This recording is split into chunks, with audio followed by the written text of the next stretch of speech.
ಜೈ ಭೀಮ್.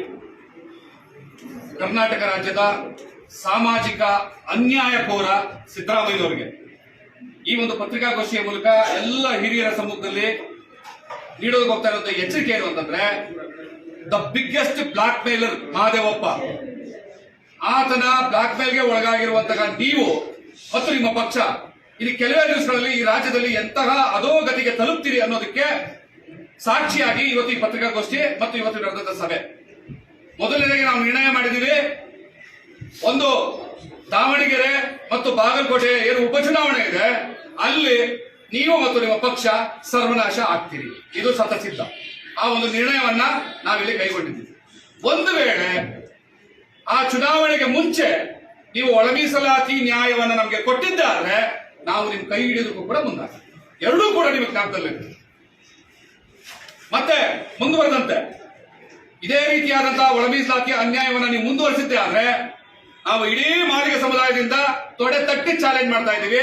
ಮುಂದಿನ ಚುನಾವಣೆಯಲ್ಲಿ ಈ ಒಳ ಮೀಸಲಾತಿಯ ಅನ್ಯಾಯದಲ್ಲಿ ಬಹಳ ದೊಡ್ಡ ಬ್ಲಾಕ್ ಮೇಲರ್ಗಳಾಗಿರುವಂತಹ ಎಚ್ ಸಿ ಮಹದೇವಪ್ಪ, ಪರಮೇಶ್ವರ್, ಖರ್ಗೆ ಇವರು ಅದು ಹೆಂಗೆ ತಮ್ಮ ಕ್ಷೇತ್ರಗಳಲ್ಲಿ ಗೆಲ್ತಾರೋ ಗೆದ್ದೇ ಒಳ್ಳೆ ನೋಡಬೇಡ ಅನ್ನುವಂತ ಒಂದು ಸವಾಲನ್ನು ಕೂಡ ನಾವು ಈ ಪರಿಸ್ಥಿತಿಯಲ್ಲಿ ನೀವು ಕೊಡೋದಕ್ಕೆ ಇಷ್ಟಪಡ್ತಾ ಇದ್ದೀವಿ. ಇದಾಗಬಾರ್ದು ಅನ್ನೋದಾದ್ರೆ ಮೊನ್ನೆ ಏನು 27ನೇ ತಾರೀಕು 2ನೇ ತಿಂಗಳು 26ನೇ ಇಸ್ವಿನಲ್ಲಿ DPR ನಿಂದ ಒಂದು ನೋಟಿಫಿಕೇಶನ್ ಹೊರಡಿಸಿದ್ರಿ, ಅದನ್ನ ಸಂಪೂರ್ಣವಾಗಿ ಯಾವುದೇ ಷರತ್ತುಗಳಿಲ್ಲದೆ ಕೂಡಲೇ ಅದನ್ನ ವಾಪಸ್ ತಗೋಬೇಕು.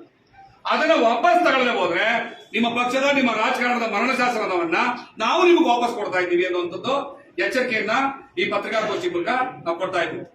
ಮತ್ತೆ ಕೊನೆಯಲ್ಲಿ ನಾನು ಹೇಳೋಕೆ ಇಷ್ಟಪಡೋದು, ನಾವೇನು 6ನೇ ತಾರೀಕು ಇಡೀ ರಾಜ್ಯದಾದ್ಯಂತ ಎಲ್ಲೆಲ್ಲಿ ಸಾಧ್ಯವಾದಲ್ಲ ಬಂದು ಪ್ರತಿಭಟನೆ ಮತ್ತೆ ಏನೋ ಜಾಥಾಗಳು, MLA, MP, ರಾಜ್ಯಸಭಾ ಸದಸ್ಯರು ಮತ್ತೆ ವಿಧಾನ ಪರಿಷತ್ ಸದಸ್ಯರುಗಳ ಮನೆಗಳಿಗೆ, MLA ಶಾಸಕರ ಮನೆಗಳಿಗೆ ಮುತ್ತಿಗೆ ಹಾಕುವಂಥದ್ದು, ಸಚಿವರ ಮನೆಗಳಿಗೆ ಮುತ್ತಿಗೆ ಹಾಕುವಂಥದ್ದು, ಆ ಸಂದರ್ಭದಲ್ಲಿ ಏನಾದ್ರೂ ನಮ್ಮ ಕಾರ್ಯಕರ್ತರುಗಳಿಗೆ ನಮ್ಮ ಬಂಧುಗಳಿಗೆ ಪ್ರಾಣಾಪಾಯ ಉಂಟಾಯಿದ್ರೆ ಯಾಕೆ ಅಂತ ಹೇಳ್ತಾ ಇದ್ದೀನಿ ಅಂತಂದ್ರೆ, ನಾವು ಇದನ್ನ ಕೇವಲ ಕಾಗಕ್ಕ ಗೂಬಕ್ಕನ ಕಥೆ ಹೇಳುವ ರೀತಿಯಲ್ಲಿ ಪ್ರತಿಭಟನೆಯನ್ನ ಕರೆ ಕೊಟ್ಟಿರೋದಲ್ಲ, ಮಾಡು ಇಲ್ಲವೇ ಮಡಿ, ಇದು ನಿನ್ನ ಸಮುದಾಯದ ಕೊನೆಯ ಅಸ್ತಿತ್ವ.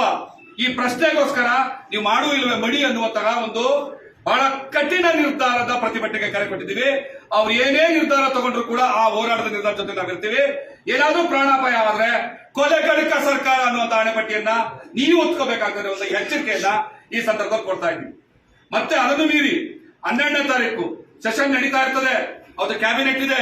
ಗುರುವಾರ ಬೆಂಗಳೂರಿನಲ್ಲಿ ಏನು ಒಂದು ಮಹಾ ಪ್ರತಿಭಟನಾ ಸಮಾವೇಶಕ್ಕೆ ಕರೆ ಕೊಟ್ಟಿದ್ದೀವಿ.